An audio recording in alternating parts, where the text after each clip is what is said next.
शुरुआत कर रहे हैं हम लोग halo alkane and halo alkyne chapter के लेक्चर नंबर 6 का, जिसमें आज हम लोग मेनली पढ़ेंगे किसके बारे में, SN2 रिएक्शन क्या होता है। इससे पहले जो क्लास हुआ था उसमें हम लोगों ने बात किया था SN1 रिएक्शन क्या होता है। थोड़ा सा रिवाइज करते हैं SN1 रिएक्शन के बारे में, ठीक है। SN1 रिएक्शन किसे कहते हैं, सबसे पहले तो हम लोग बात कर रहे थे नाभिक स्नेही प्रतिस्थापन अभिक्रिया किसे कहते हैं। नाभिक स्नेही वर्ड से हमको क्या समझ आता है, ऐसा स्पीसीज जो नाभिक से आकर्षित हो। किससे आकर्षित हो, नाभिक से। नाभिक में कौन सा चार्ज रहता है, प्लस चार्ज, तो उसमें कौन सा चार्ज होगा, माइनस चार्ज। प्रतिस्थापन कर देता है। एल्किल हैलाइड होता है RX में यदि NU जुड़ता है, न्यूक्लियोफिलिक जुड़ता है, ठीक है, तो X को प्रतिस्थापित कर देता है। क्या कर देता है वो, प्रतिस्थापित, और RNU बन जाता है। क्लियर है। अब नाभिक स्नेही प्रतिस्थापन अभिक्रिया में हम लोग दो प्रकार का नाभिक स्नेही प्रतिस्थापन अभिक्रिया पढ़ते हैं। पहला होता है एकाणुक नाभिक स्नेही प्रतिस्थापन अभिक्रिया और एक होता है द्विअणुक नाभिक स्नेही प्रतिस्थापन अभिक्रिया। एकाणुक नाभिक स्नेही प्रतिस्थापन अभिक्रिया का मीनिंग क्या होता है, मान लो कोई आपका प्रतिस्थापन अभिक्रिया है, वो केवल एक अणु की सांद्रता के ऊपर निर्भर करता है, केवल और केवल एक अणु की सांद्रता के ऊपर निर्भर करता है, तो उसे हम लोग क्या बोलते हैं, एकाणुक नाभिक स्नेही प्रतिस्थापन अभिक्रिया। क्लियर है। जैसे कि RX है प्लस NU है, तो R प्लस बनेगा, X हट जाएगा और वहां पास NU जाकर के जुड़ जाएगा, RNU। यहां तक क्लियर है कि नहीं। अब ये जितना सिंपल तुमको लग रहा है उतना होता है क्या, नहीं। ये क्रिया विधि कितने पदों में कंप्लीट होता है, 2 पदों में, याद आ रहा होगा, ठीक है। 2 पदों में होता है। पहला पद जो रहता है स्लो रहता है और दूसरा पद कैसे रहता है, फास्ट रहता है। पहले पद में केवल RX बंध का विदलन होता है, विषम विदलन होता है, तो R प्लस और X माइनस। उसके बाद जो R प्लस बना उसको कार्बोकेटायन बोलते हैं। क्या बोलते हैं, कार्बोकेटायन। ये जो कार्बोकेटायन है अब न्यूक्लियोफिलिक के साथ जुड़ता है और ये फास्ट होता है। चूंकि पहला पद जो था वो स्लो था, और हम लोगों को पता है कि जब सबसे स्लोवेस्ट पद होता है वही क्या होता है, दर निर्धारक पद होता है, रेट डिटरमाइनिंग स्टेप होता है। क्लियर है कि नहीं। तो केवल एक अणु की सांद्रता के ऊपर क्या कर रहा है, वो निर्भर कर रहा है। यहां तक क्लियर है। उसके बाद हम लोग कार्बोकेटायन का स्थायित्व देखे थे। कौन सा कार्बोकेटायन ज्यादा स्थायित्व रहता है SN1 के लिए, तृतीयक। कौन सा रहता है, तृतीयक। उसके बाद द्वितीयक और उसके बाद प्राथमिक। क्लियर है। तो SN1 रिएक्शन में उदाहरण दिया था, ठीक है। मैं किसका उदाहरण दिया था, 2 क्लोरो या 2 ब्रोमोब्यूटेन का उदाहरण दिया था। किसका, 2 ब्रोमोब्यूटेन का। 2 ब्रोमोब्यूटेन का जब विदलन होता है तो हमारा जो ब्रोमीन वाला पार्ट है वो हट जाता है और तृतीयक क्या प्राप्त होता है हम लोग को, कार्बोकेटायन। तृतीयक कार्बोकेटायन में कौन सा संकरण पाया जाता है, sp2 संकरण। तो अग्र दिशा से भी और पश्च दिशा से भी आक्रमण हो सकता था। अग्र दिशा और पश्च दिशा दोनों दिशा से आक्रमण हो सकता था, तो इस कारण 50% हमको D फॉर्म मिलता है और 50% L फॉर्म मिलता है। क्लियर है कि नहीं। और दोनों का मिश्रण मिलता है, उसको बोलते हैं रेशमिक मिश्रण, और इस प्रक्रिया को क्या बोलते हैं, रेशमीकरण। क्या बोलते हैं, रेशमीकरण। और यह जो प्राप्त विलयन होता है वो ध्रुवण अघूर्णक होता है। क्या होता है, ध्रुवण अघूर्णक। जितना भी तृतीयक एल्किल हैलाइड होता है उसके साथ कभी भी न्यूक्लियोफिलिक का एडिशन होगा, योग होगा, तो हमेशा कौन सी क्रियाविधि से होगा, SN1। किससे होगा, SN1। किससे होता है, SN1। आगे बढ़ जाए। अब बात करते हैं SN2 का। किसका बात करेंगे, SN2 का। नाम से ही समझ आ रहा है कि ये दो अणुओं की क्रिया, क्या बोलना चाहिए, सांद्रता के ऊपर क्या करेगा, निर्भर करेगा। यहां तक क्लियर है कि नहीं, ध्यान देना। SN2 रिएक्शन करके हेडिंग डालो, SN2 अभिक्रिया, ठीक है ना। चलो SN2 रिएक्शन में क्या होता है, देखो वो जो अभिक्रिया था वो कितने पदों में कंप्लीट होता था, 2 पदों में। यह केवल कितने पदों में होता है, 1 पद में। यह केवल 1 पद में पूर्ण होता है। पहला चीज तो ये याद रखना है, ठीक है ना। ये केवल 1 पद में पूर्ण होता है। 1 पद में क्या होता है, पूर्ण होता है। यहां तक क्लियर है कि नहीं। अच्छा, और यहां पास ध्यान से समझना, ये जो अभिक्रिया का जो सांद्रता है, ठीक है ना, अभिक्रिया की जो सांद्रता है या दर है, अभिक्रिया की जो दर है, ठीक है ना, पूरा रिएक्शन का जो स्पीड है वो 2 चीजों के ऊपर निर्भर करेगा। देखो एक तो RX है प्लस क्या है, NU। पहले वाले में किसके ऊपर निर्भर करता था, केवल इसके ऊपर। इस वाले में किसके ऊपर निर्भर करेगा, इसके ऊपर भी और इसके ऊपर भी। क्लियर है कि नहीं। दोनों के सांद्रता के ऊपर क्या करता है, निर्भर करता है। तो क्या लिख सकता हूं मैं, सांद्रता किसके ऊपर निर्भर करता है, RX के ऊपर, और किसके ऊपर निर्भर करता है, न्यूक्लियोफिलिक के ऊपर। तो 2 के ऊपर निर्भर कर रहा है, ठीक है। सांद्रता किसके ऊपर निर्भर कर रहा है, अभिक्रिया की दर। RX एल्किल हैलाइड के ऊपर भी निर्भर करता है, अभिकारक के ऊपर भी निर्भर करता है, और नाभिक स्नेही के ऊपर भी निर्भर करता है। इस कारण इसको हम लोग कौन सा अभिक्रिया बोलते हैं, द्विअणुक नाभिक स्नेही अभिक्रिया। क्या बोलते हैं, द्विअणुक नाभिक स्नेही अभिक्रिया। द्विअणुक नाभिक स्नेही अभिक्रिया। यहां तक क्लियर है कि नहीं। क्या बोलते हैं, द्विअणुक नाभिक स्नेही अभिक्रिया। यहां तक क्लियर है। अच्छा, याद रखना ये जो रिएक्शन होता है इसमें एक संक्रमण अवस्था का निर्माण होता है। किसका निर्माण होता है, संक्रमण अवस्था का। संक्रमण अवस्था का क्या होता है, निर्माण होता है। किसका निर्माण होता है? संक्रमण अवस्था का। यहाँ तक क्लियर है कि नहीं? अब ध्यान से समझने का कोशिश करना है, एक एग्जाम्पल दे रहा हूँ उससे समझना। याद रखना SN1 रिएक्शन जब बताया था तो मैं उदाहरण दिया था कि इसका तृतीयक एल्किल हैलाइड का। अब किसका दूंगा मैं? प्राथमिक एल्किल हैलाइड का। क्लियर है? जैसे कि एक कंपाउंड है आपका CH3Br है, मिथिल ब्रोमाइड बोलते हैं जिसको, क्या बोलते हैं? Mithil bromide, CH3Br। ध्यान दो इधर, CH3Br है, इसके ऊपर कोई न्यूक्लियोफिलिक का रिएक्शन होगा, किसी न्यूक्लियोफिलिक का क्या होगा? रिएक्शन होगा। जैसे न्यूक्लियोफिलिक के रूप में हमारा क्या है? OH माइनस है। कौन है? OH minus. तो जब इसका रिएक्शन होगा तो ध्यान से समझने का कोशिश करो, ये जो रिएक्शन होगा तो जो CH3Br है वो पूरी तरीके से टूटा नहीं रहता, और ये पीछे तरफ से यानी पश्चिम दिशा से कौन आकर के जुड़ता है? OH। कौन आकर के जुड़ता है? OH। पहले O को लिखना फिर H को लिखना। क्लियर है ना? संयोजकता क्लियर है? OH को लिखना। यहाँ तक क्लियर है कि नहीं? ठीक है। अब तब जा करके ये जो तुम्हारा Br है कुछ देर बाद ये Br क्या होता है? अलग होता है। क्या होता है? अलग होता है। यहाँ तक क्लियर है? अरे हमारा कौन सा कंपाउंड प्राप्त होता है? CH3OH। क्या प्राप्त होता है? CH3OH। और अच्छे से देखते हैं इसको, ध्यान से समझने का कोशिश करो। देखो इस अभिक्रिया में क्या होता है, देखो CH3Br है, कार्बन है, ध्यान से समझने का कोशिश करो, कार्बन है, एक हाइड्रोजन, दो हाइड्रोजन और ये तीन हाइड्रोजन, और एक क्या है आपका? ब्रोमीन है। जब इसके ऊपर नाभिक स्नेही आकर के आक्रमण करता है तो चूंकि हम लोग क्या देख रहे हैं, ध्यान से समझना, इस कार्बन पर हम लोग क्या देखेंगे? संकरण देखेंगे। क्या देखेंगे? संकरण। चूंकि ये जब ये टूटेगा, जब ये टूटेगा तो कौन सा, ध्यान से समझने का कोशिश करो, ठीक है, जब ये टूटेगा तो उतने टाइम कौन सा संकरण दिखाएगा? sp2। और sp2 संकरित कैसे दिखाई देता है आपका? एक ऐसे, फिर एक ऐसे, फिर एक ऐसे, और ये ब्रोमीन जो का त्यों। ऐसा समझ आ रहा है कि नहीं? क्लियर है? ये ध्यान देना, ये कैसे रहेगा? ऐसे टूटने वाला रहेगा तो ब्रोमीन ऐसा टूटते हुए बंध से दिखाएंगे, बॉन्ड से दिखाएंगे। क्लियर है? ये अलग हो रहा है। अच्छा ध्यान समझना, यहाँ पास क्या जुड़ा हुआ आपका? हाइड्रोजन, हाइड्रोजन और ये हाइड्रोजन। यहाँ तक क्लियर है? क्या इस OH के लिए अग्र दिशा खाली है क्या? नहीं। तो उसको मजबूरी है कि उसको कौन सी दिशा से अटैक करना पड़ेगा? पश्चिम दिशा से। तो ये पश्चिम दिशा से आकर के कौन अटैक करेगा? आपका OH। कौन अटैक करेगा? OH। पूर्ण बॉन्ड नहीं बनाना, पूरा वाला। ठीक है? यहाँ तक क्लियर है? इस अवस्था को हम लोग क्या बोल रहे हैं? संक्रमण अवस्था। कौन सा अवस्था बोल रहे हैं? संक्रमण अवस्था। यहाँ तक क्लियर है कि नहीं? कौन सा अवस्था बोलते हैं? संक्रमण अवस्था। उसके बाद क्या होगा? अब पूरी तरीके से बॉन्ड टूट जाएगा और हमारा जो कार्बन है, एक हाइड्रोजन इधर, एक हाइड्रोजन इधर, एक हाइड्रोजन इधर, और ये क्या बन गया तुम्हारा? OH ऐसा जुड़ गया, और ये Br क्या हो गया? अलग। Br माइनस क्या हो गया? अलग। ठीक है? Br माइनस क्या हो गया? आपका अलग। अब ऐसे देखो यहाँ पास ये हाइड्रोजन का पोजीशन ऐसे था, अभी कैसे हो गया? जस्ट उल्टा। क्या हो गया? उल्टा। इसको बोलते हैं वाल्डन प्रतिलोमन। क्या बोलते हैं? वाल्डन प्रतिलोमन। ऐसा समझो छाता है, छाता जब ज़्यादा हवा चलता है कैसे होता है? उल्टा पलट जाता है ना, सेम टू सेम वैसे ही दिखाई दे रहा है। क्लियर है कि नहीं? तो ऐसा था, इस हाइड्रोजन का पोजीशन जस्ट उल्टा हो गया, तो इस प्रक्रिया को बोलते हैं क्या? वाल्डन प्रतिलोमन। क्या बोलते हैं? वाल्डन प्रतिलोमन। समझ आया कि नहीं? ठीक है ना? मतलब जब नाभिक स्नेही, ध्यान समझना, जब नाभिक स्नेही आपके प्राथमिक एल्किल हैलाइड के ऊपर आक्रमण करता है तो हाइड्रोजन का जो दिशा रहता है वो क्या हो जाता है? क्या हो जाता है? चेंज हो जाता है, प्रतिलोमित हो जाता है। क्लियर है कि नहीं? और इसी को ही हम लोग क्या बोलते हैं? वाल्डन प्रतिलोमन। क्या बोलते हैं? वाल्टन प्रतिलोमन। क्योंकि पश्चिम दिशा से ये आक्रमण करेगा तो इसको जगह खाली करना पड़ेगा ना। समझ आ रहा है कि नहीं? तो इसका जो पूरा दिशा है हाइड्रोजन का वो जस्ट क्या हो जाता है? अपोजिट। क्या हो जाता है? अपोजिट। समझ आया कि नहीं? ये कौन सा रिएक्शन है? SN2 reaction. देखो पूरा कंप्लीट एक पद में हो रहा है। ये कितना पद में हो रहा है? केवल एक पद में। क्लियर है? लेकिन कितने अणु की सांद्रता के ऊपर निर्भर कर रहा है? दोनों के ऊपर। इसके ऊपर भी निर्भर कर रहा है और इसके ऊपर भी निर्भर कर रहा है। पहले वाले में केवल इसके ऊपर निर्भर करता था, SN1 में। याद आया? यहाँ तक समझ आया कि नहीं? अब हम लोग पढ़ेंगे कार्बोकेटायन का फिर से स्थायित्व वाला कहानी। ठीक है? कि प्राथमिक है, द्वितीयक है और तृतीयक है, इसमें से कौन सा कार्बोकेटायन ज्यादा स्थायी होता है? कौन से रिएक्शन के लिए? SN2 रिएक्शन के लिए। कौन से रिएक्शन के लिए? SN2 रिएक्शन के लिए। ठीक है ना? SN2 रिएक्शन के लिए हेडिंग डालो, SN2 रिएक्शन के लिए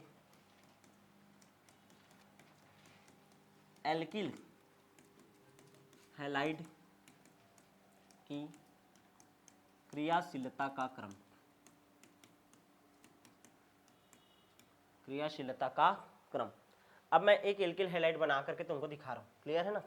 कोई भी एक एल्किल हैलाइड बना करके दिखा रहा हूँ। हो गया क्या? ध्यान दे, देखो CH3X है, CH3 CH2X है, X की जगह ब्रोमीन, क्लोरीन, फ्लोरीन जो भी लेना है ले सकते हो। क्लियर है? वैसे ही समझो। और क्या होगा?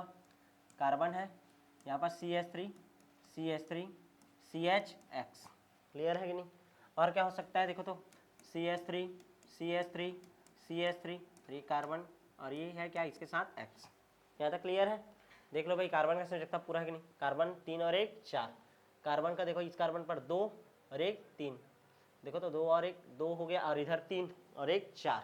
इस वाले का भी देख लो 1 2 3 और 1 4, 1 2 3 और 1 4, सबका संयोजकता पूरा सही सूत्र है। क्लियर है।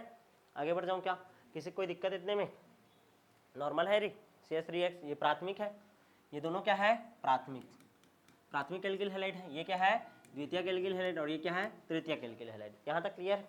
हम लोगों को क्या पता है कि जब, ध्यान समझना, जब कभी भी ठीक है SN2 रिएक्शन होता है, मतलब जब इनके ऊपर ठीक है ना नाभिक नहीं आया, कौन आया नाभिक नहीं आया, तो कौन सी दिशा से आक्रमण करेगा पश्च दिशा से। पश्च दिशा से आक्रमण करने का कारण ये रहता है कि ये जो कार्बन और हाइड्रोजन का जो बॉन्ड है वो पूरी तरह से टूटा रहता है क्या, नहीं, ये हल्का सा ऐसे रहेगा ही रहेगा, ये हमेशा ऐसे रहेगा, यहाँ पास भी ऐसे बना ही रहेगा, यहाँ पास भी ऐसे बना रहेगा। क्लियर है। कोई भी नाभिक नहीं आएगा तो वो इस लास्ट वाले कार्बन से ही जुड़ेगा। इस हाइड्रोजन को देखो तो ऐसा जुड़ा है, यहाँ पास के हेड देखो ये कार्बन है, ये वाला कार्बन है ना, ये देखो, इसके बाद ये एक कार्बन है, उसके साथ कितना हाइड्रोजन 3, 1 2 और ये 3, और इधर कितना हाइड्रोजन है 2, कितना है 2। यहाँ तक क्लियर है कि नहीं, कितना है यहाँ पास 2। अच्छा इस कार्बन पर फिर देखो आप, यहाँ पास इस कार्बन पर देखो कितना हाइड्रोजन जुड़ा है 1, फिर एक कार्बन है, इधर एक और कार्बन, फिर इससे 1 2 और ये 3, 1 2 और ये 3। इस वाले में देखो ये तो और ज्यादा कॉम्प्लिकेटेड होगा, ध्यान से समझना, ये एक कार्बन 2 कार्बन और ये 3, और इससे कितना हाइड्रोजन 1 2 3, 1 2 3, 1 2 और ये 3। समझ आ रहा है कि नहीं।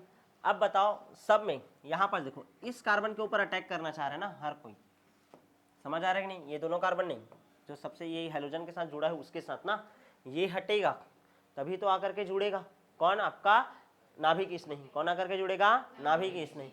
अब ये हटा नहीं है अभी, तो सबका मजबूरी है कि किधर से आक्रमण करेंगे पश्च दिशा से।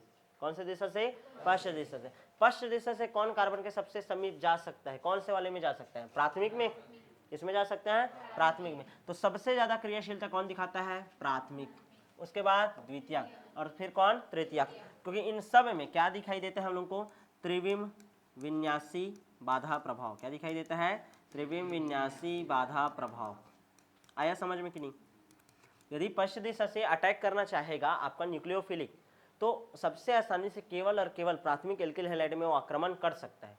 ठीक है, द्वितीयक और तृतीयक में इस कारण नहीं कर सकता क्योंकि ये दोनों क्या दिखाते हैं त्रिविम विन्यासी बाधा प्रभाव। क्लियर है ना। और त्रिविम विन्यासी बाधा प्रभाव दिखाने के कारण ठीक है कभी भी आसानी से इसमें न्यूक्लियोफिलिक आकर के जुड़ नहीं सकता। यहाँ तक क्लियर है कि नहीं। तो कभी भी तुम लोग ठीक है, कभी भी तुम लोग को यदि प्राथमिक दिख गया, ठीक है प्राथमिक एल्किल हैलाइड दिख गया, तो उसमें यदि प्रतिस्थापन बताओगे तो कौन सा रिएक्शन है बोलोगे SN2। क्या है बोलोगे SN2। समझ आया कि नहीं, ये यहाँ तक क्लियर है कि नहीं। ठीक है, तो हम लोग पूरा पढ़ लिए क्या SN1 और SN2 क्या होता है। अब हम लोग दोनों में क्या करेंगे अंतर, पेपर में आता है SN1 रिएक्शन और SN2 रिएक्शन में क्या अंतर होता है। यहाँ तक क्लियर है कि नहीं। ये हो गया क्या, सबको समझ आ गया। ठीक है, आगे बढ़ जाए। ठीक, हेडिंग डालो SN1 व SN2 रिएक्शन में अंतर। SN2 व SN1 रिएक्शन में अंतर। ठीक है, तो पहला लिखना इधर लिख लेते हैं SN1, इधर लिख लेते हैं क्या SN2। पहला अंतर क्या लिखोगे SN1, यह 2 पदों में पूर्ण होता है, यह 2 पदों में पूर्ण होता है। और इसमें क्या लिखोगे, यह 1 पद में पूर्ण होता है, यह 1 पद में पूर्ण होता है। यहाँ तक क्लियर है कि नहीं। यह 2 पदों में पूर्ण होता है, यह 1 पदों में पूर्ण होता है। यहाँ तक क्लियर है। अच्छा, दूसरा लिखना, इसका आणविकता व अभिक्रिया का कोटि, इसकी आणविकता व अभिक्रिया की कोटि क्या होती है जी 1, अभिक्रिया की कोटि 1 होती है। और इसमें क्या लिखोगे, इसकी आणविकता व अभिक्रिया की कोटि क्या होती है 2 होती है। कितना होता है 2। यहाँ तक क्लियर है कि नहीं। अच्छा, तीसरा पॉइंट क्या लिख सकते हो, SN1 रिएक्शन के लिए, SN1 रिएक्शन के लिए यदि मैं दर समीकरण लिखूं, क्या लिखूं दर समीकरण, तो R इज इक्वल टू के R इंटू एक्स, केवल एल्किल हैलाइड की सांद्रता के ऊपर निर्भर करता है, घातिक है यदि, बस इसके ऊपर निर्भर करता है। लेकिन SN2 रिएक्शन के लिए यदि मैं दर समीकरण लिखूं, R इज इक्वल टू क्या होगा, K RX, और किसकी सांद्रता के ऊपर निर्भर करता है, न्यूक्लियोफिलिक NU, इसकी सांद्रता के ऊपर निर्भर करता है। क्लियर है कि नहीं? कितना अंतर हो गया, 3। आगे बढ़ जाए। ठीक, चौथा अंतर देखो। ठीक, चौथा अंतर देखो। ठीक है, RX में क्रियाशीलता का क्रम बताओ। SN1 रिएक्शन है ना, और इधर क्या लिखे हैं, SN2 रिएक्शन में क्रियाशीलता का क्रम। क्रियाशीलता का क्रम बताओ क्या होगा। क्रियाशीलता का क्रम, सबसे ज्यादा कौन क्रियाशील होता है यहाँ, तृतीयक, उसके बाद द्वितीयक, उसके बाद प्राथमिक, और सबसे लास्ट में CH3+। क्लियर है? इस वाले में क्रियाशीलता का क्रम बताओ तो जस्ट उल्टा, पहले सबसे ज्यादा क्रियाशील प्राथमिक, उसके बाद द्वितीयक, उसके बाद तृतीयक। ठीक है, प्राथमिक, द्वितीयक और तृतीयक, प्राथमिक एल्किल हैलाइड, द्वितीयक एल्किल हैलाइड और तृतीयक एल्किल हैलाइड। इसके आगे और ये लिख सकते हैं CH3। क्लियर है? आगे बढ़ जाएं क्या, जस्ट अपोजिट। ठीक है, पांचवा। ठीक, ध्यान समझना, इसमें जो नाभिक इस नहीं होता है, अग्र व पश्च दोनों दिशा से आक्रमण कर सकता है, अग्र व पश्च दोनों दिशा से आक्रमण कर सकता है। और इसमें क्या बताओगे, केवल पश्चिम दिशा से आक्रमण कर सकता है, नाभिकिश नहीं, केवल पश्चिम दिशा से आक्रमण कर सकता है,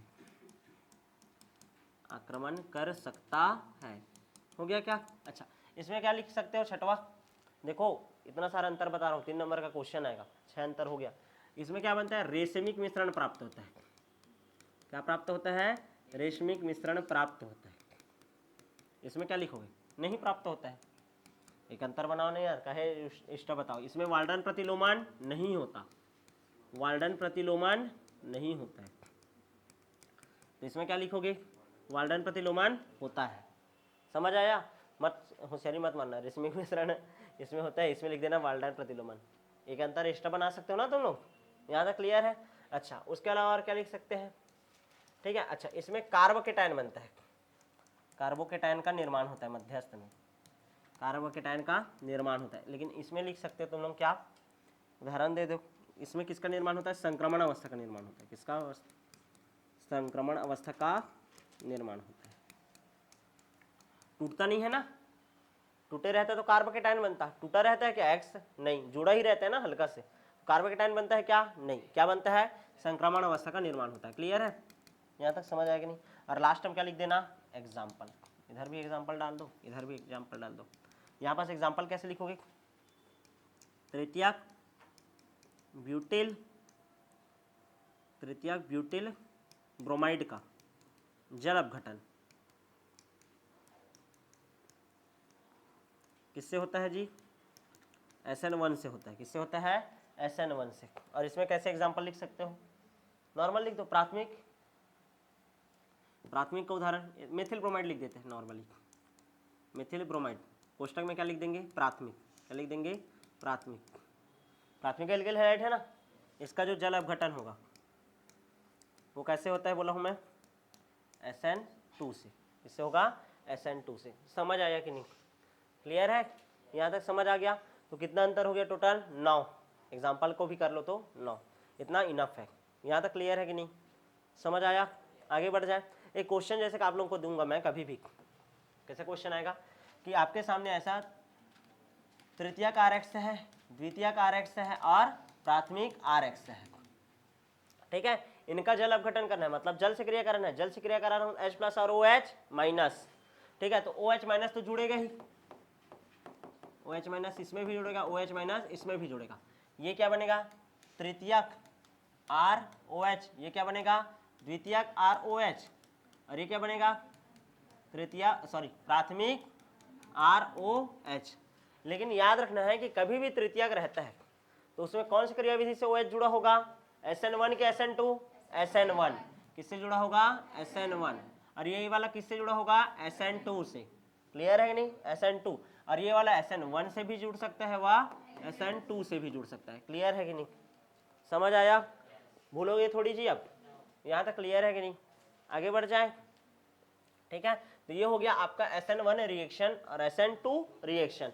बहुत सारा एग्जांपल है, उसको क्लियर करते जाते हैं आप। जैसे कि देखो OH का प्रतिस्थापन शुरू हो गया। अब कहानी फिर से, OH का प्रतिस्थापन RX है, NaOH है, कैसे जुड़ेगा चलो बताओ। यहाँ पास OH है, जाएगा ROH और क्या अलग हो जाएगा NaX, क्या हो जाएगा NaX। एग्जाम्पल दे सकते हो CH3Cl प्लस NaOH, क्या बन जाएगा CH3OH और क्या अलग हो जाएगा NaCl। चलो बताओ ये SN1 होगा कि SN2 होगा? SN1 है कि SN2? अरे देखो ना, प्राथमिक है कि द्वितीयक है? क्या है? प्राथमिक। प्राथमिक है तो क्या होगा? गुड, क्या होगा SN2। आई समझगा? क्लियर है? चलो अब बनाओ CH3 कार्बन है, ये ब्रोमीन है और इसके साथ जोड़ रहा हूँ NaOH। चलो बताओ क्या बनेगा? 1 2 ये 3 ऐसा हुआ, यहाँ पास का OH इधर गया और ये क्या बन गया NaBr। ये SN1 होगा कि SN2 होगा? दोनों हो सकता है, ये SN1 भी हो सकता है और SN2 भी हो सकता है। आया समझ में जी? चलो तृतीयक बनाऊं क्या? 1 2 और ये 3। वैसे होता है कि नहीं नहीं पता मेरे को, लेकिन मैं तुम लोगों को एग्जांपल करा रहा हूँ। क्लियर है ना? ठीक है, ये यहाँ पास क्या जोड़ देता हूँ? क्लोरीन जोड़ देता हूँ और यहाँ पास NaOH है, इसके साथ रिएक्शन कराऊंगा। ठीक है, वैसे ही बनेगा CH3, ये 3 ठोक है ना, 3 ऐसे करके लिख सकता हूँ क्या मैं? कहे झट पर 3 कर दे दिया, ये कार्बन और ये OH चला गया यहाँ पास और क्या अलग हो गया NaCl। ये SN1 से होगा कि SN2 से होगा? इससे होगा SN1। गुड, समझ गए। चलो आगे बढ़े, क्लियर है कि नहीं? तो प्रतिस्थापन अभिक्रिया कभी भी ऐसा दिखाई देता है तो तुमको जितना आसान लग रहा है वो होता है क्या? नहीं। अभी तक हम लोग क्या करते थे, ये जाएगा ये आएगा, लेकिन इसके पीछे भी कितना बड़ा साइंस है देखो। एक SN1 रिएक्शन और एक SN2 रिएक्शन। यहाँ तक क्लियर है कि नहीं? आगे बढ़ जाए, ठीक है। SN1 SN2 कंप्लीट हो गया, आगे बढ़ जाए, ठीक है। एक और देख लो, आपका C2H5Cl है, C2H5Cl का 2 अणु लिया, इसका अभिक्रिया करा रहा हूँ किसके साथ? Ag2O के साथ। किसके साथ क्रिया करा रहा हूँ? Ag2 के साथ। क्लियर है ना? इसको बोलते हैं नम सिल्वर ऑक्साइड। क्या बोलते हैं? नम सिल्वर ऑक्साइड। सिल्वर ऑक्साइड है, नमी युक्त है, लेकिन कैसा है? नमी युक्त। ठीक है, इसका कितना अणु ले लिया? 2 अणु। तो क्या बनेगा देखो 2AgCl, क्या अलग हो जाएगा? 2AgCl और बचेगा क्या? C2H5 ये देगा C2H5 और C2H5 और यहाँ पास क्या है? रुको ना, C2H5Cl है ना, किसकी उपस्थिति में? और H2O की उपस्थिति में। किसकी उपस्थिति में? H2O की उपस्थिति। तो देखो C2H5 और C2H5 तो 2 ठोक हो गया और ये क्या है? H2O है, ठीक है। और ये एक और ऑक्सीजन है, ध्यान देना, एक H 2 H है और एक ऑक्सीजन है और यहाँ पास का एक और ऑक्सीजन है, तो कितना OH हो गया? 2, तो 2C2H5OH। क्लियर है? तो क्वेश्चन याद रखना कि जब एथिल क्लोराइड का Ag2O के साथ रिएक्शन कराया जाता है जल की उपस्थिति में, तो क्या बनता है? एथिल एल्कोहल बनता है। क्या बनता है? Ethyl alcohol. समझ आया कि नहीं? क्लियर है? ये रिएक्शन लिख लेना। अरे डायरेक्ट ऐसे भी लिख सकते हो, C2H5Cl है प्लस Ag2O है और किसकी उपस्थिति में अभिक्रिया हो रहा है? H2O। ठीक है, तो क्या होता है? यहाँ पास का कितना Ag है? एक Ag है ना, ये देख, तो 2AgCl क्या हो जाएगा? अलग, Cl को लेकर के भाग गया और यहाँ पास 2C2H5 बचा, ये देख 2C2H5। अब यहाँ पास देखो, यहाँ पास एक ऑक्सीजन है और हाइड्रोजन कितना है जी? 2। और यहाँ पास ध्यान देना ना, ये ऑक्सीजन बचा है, ये देखा, तो कितना OH हो गया? 2, तो ये बन गया। समझ आया कि नहीं? यहाँ तक क्लियर है? तो इस तरीके से आपका कौन सा वाला पार्ट कंप्लीट होता है? SN2 reaction. अब जो नेक्स्ट क्लास होगा उसमें हम लोग, ठीक है ना, हेलो एल्केन का और जो अन्य रासायनिक गुण है उसके बारे में बात करेंगे। तो मिलेंगे आप नेक्स्ट क्लास में।